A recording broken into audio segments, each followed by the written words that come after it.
과도한 미래 인구 예측에 기반한 도시 계획으로 군산시에서 유독 미분양 아파트가 속출하고 있다는 소식 전해드린 바 있는데요. 선택적으로 법을 적용하며 자연 녹지 지역의 건폐율을 대폭 상향해 건설업계 이익을 대변한다는 의혹까지 제기됐습니다. 주민들이 특혜 아니냐며 군산시 해명을 촉구하는 일로 비화되고 있습니다. 박혜진 기자가 취재했습니다.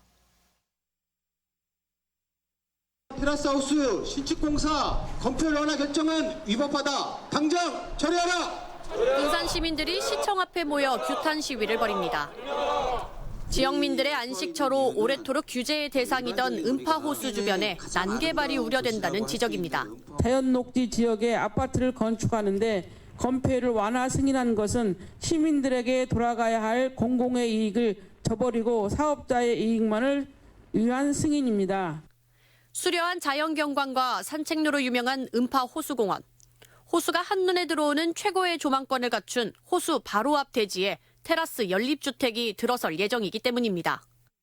그런데 이 해당 부지 자연 녹지 지역으로 법정 허용 건폐율이 20% 이하인데 무려 10%가량 초과한 29.93%로 최종 승인됐습니다. 자연 녹지의 보존을 위해 엄격히 제한된 건축 면적을 군산시가 1.5배가량 완화해 준 것이어서 논란이 확산되는 겁니다. 어떻게 이런 일이 가능했을까? 지난해 8월 군산시는 2개의 법 조항을 근거로 건축 면적을 늘릴 수 있다며 심의안을 제출했고 안건은 승인됐습니다. 건축법 규정에 보면 그게 이제 그 경사진 대지에 한해서 건폐율을 완화를 해서 할 수 있도록 하는 그런 조항이 있어요. 그러나 해당 조항을 적용하기 무리라는 지적입니다. 테라스 공동주택의 경우 건폐율 완화를 적용받기 위해선 모든 세대의 출입구가 지명과 맞닿는 구조여야 합니다.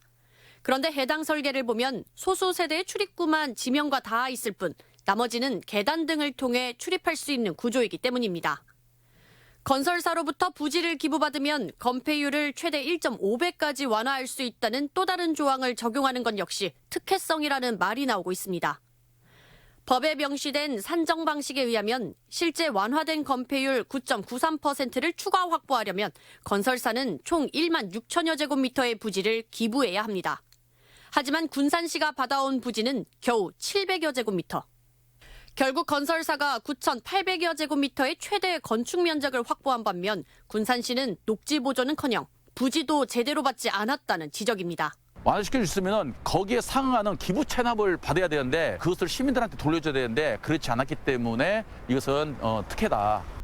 부풀려진 도시계획을 근거로 택지를 대거 양산해 도내 미분양 1위와 미분양 관리지역 대상 지정을 자초했다는 지적을 받는 군산시. 여전히 건설사의 이익을 대변하는 데 앞장선다는 논란은 수그러들지 않을 전망입니다. MBC 뉴스 박혜진입니다.